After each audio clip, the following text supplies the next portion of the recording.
श्रीगुरुवे गौरचन्द्राय राधिकाय तदालये कृष्णाय कृष्णभक्ताय तद्भक्ताय नमो नमः। वाञ्छाकल्पतरुभ्यश्च कृपा सिन्धु एव च पतितानां पावनेभ्यो वैष्णवेभ्यो नमो नमः।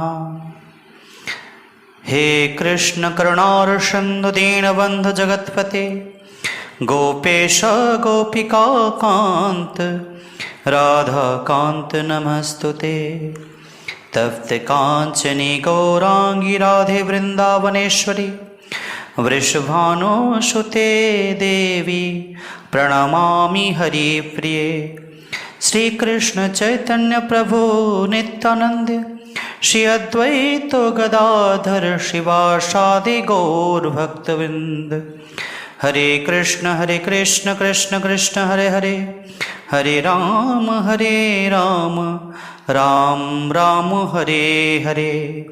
निताय गौर प्रेमानंदे श्री हरि हरि बोल। বরথনী একাদশীর ব্রত মাহাত্ম্য। বৈশাখ কৃষ্ণপক্ষিয়া বরথনী একাদশীর ব্রত মাহাত্ম্য ভবিষ্যৎ পুরাণে যুধিষ্ঠির শ্রীকৃষ্ণ সংবাদে বর্ণনা করা হয়েছে। যুধিষ্ঠির মহারাজ শ্রীকৃষ্ণকে বললেন যে, হে বাসুদেব, আপনাকে প্রণাম। বৈশাখ মাসের কৃষ্ণপক্ষের একাদশী কি নামে প্রসিদ্ধ এবং তার মহিমাই বা কী, তা কৃপা করে আমাকে বলবেন। ভগবান বললেন যে, হে রাজন, ইহলোকে ও পরলোকে বৈশাখ মাসের কৃষ্ণপক্ষিয়া একাদশী বরথিনী নামে বিখ্যাত। এ ব্রত পালনে সর্বদা সুখ লাভ হয় এবং পাপ ক্ষয় ও সৌভাগ্য প্রাপ্তি ঘটে।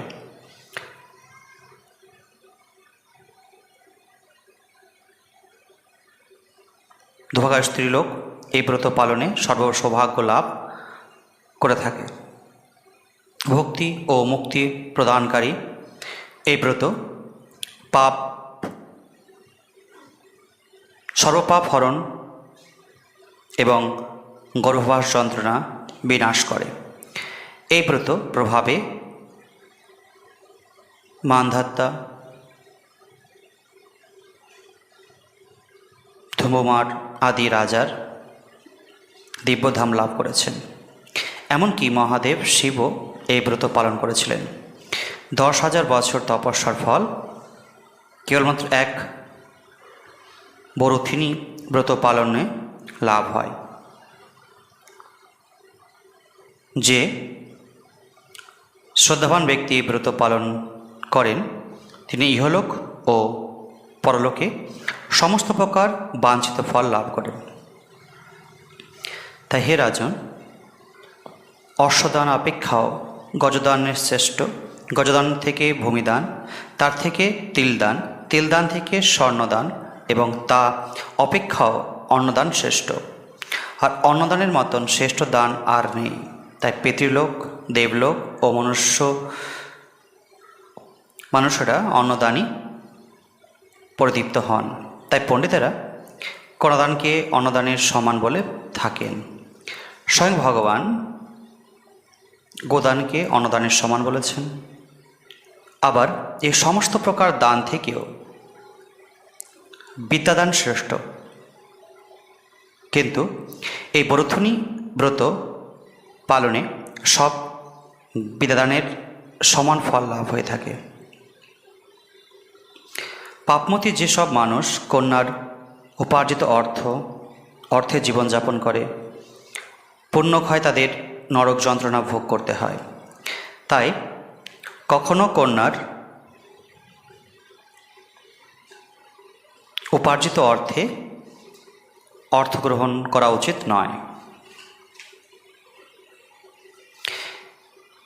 যে ব্যক্তি বিভিন্ন স্বর্ণ অলঙ্কার সহ কন্যাদান করে তার পুণ্যের হিসাব স্বয়ং চিত্রগুপ্ত করতে অসমর্থ হন। কিন্তু বরথনী ব্রত পালনকারী কন্যাদান থেকেও বেশি ফল লাভ করে।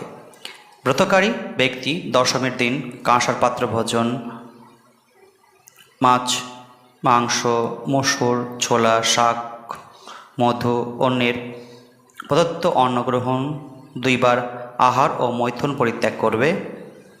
দ্রুতক্রিয়া, নেশাজাতীয় দ্রব্য, দিবারাত্রি, পরনিন্দা, পরচর্চা, প্রতারণা, চুরি, হিংসা, মৈথুন, ক্রোধ, মিথ্যা বাক্য একাদশীর দিনে বর্জনীয়। কাঁসার পাত্রে ভোজন, মাংস, মসুর, মধু, তেল, মিথ্যা ভাষণ, ব্যায়াম, 2 বার আহার ও মৈথুন এসব একাদশী দিনে পরিত্যাগ করতে হয়। তো হে রাজন, এই বিধি অনুসারে বরথনী ব্রত পালন সকল প্রকার পাপের বিনাশ ও অক্ষয় গতি লাভ হয়। যিনি হরিবাসরে রাত্রে জাগরণ করে ভগবান জনার্দনের পূজা করেন, তিনি সর্বপাপ মুক্ত হয়ে পরম গতি লাভ করে। তাই সূর্যপুত্র যমরাজের যাতনা থেকে পরিত্রাণের জন্য পরম যত্নে এই একাদশীর ব্রত পালন করা কর্তব্য। বরথিনী একাদশীর ব্রত কথা শ্রদ্ধাভরে পাঠ বা শ্রবণ করলে সহস্রগণের ফল লাভ হয়ে থাকে এবং সর্বপাপ থেকে মুক্ত হয়ে বিষ্ণুলোকে গতি হয়। ইতি বরথিনী একাদশীর ব্রত মাহাত্ম্য ইহা সমাপ্ত। ওম নমো ভগবতে বাসুদেবায়। ওম সর্বে ভবন্তু সুখিনা, সর্বে সন্তু নিরাময়া, সর্বে ভদ্রাণি পশ্যন্তু মা কস্তুৎ।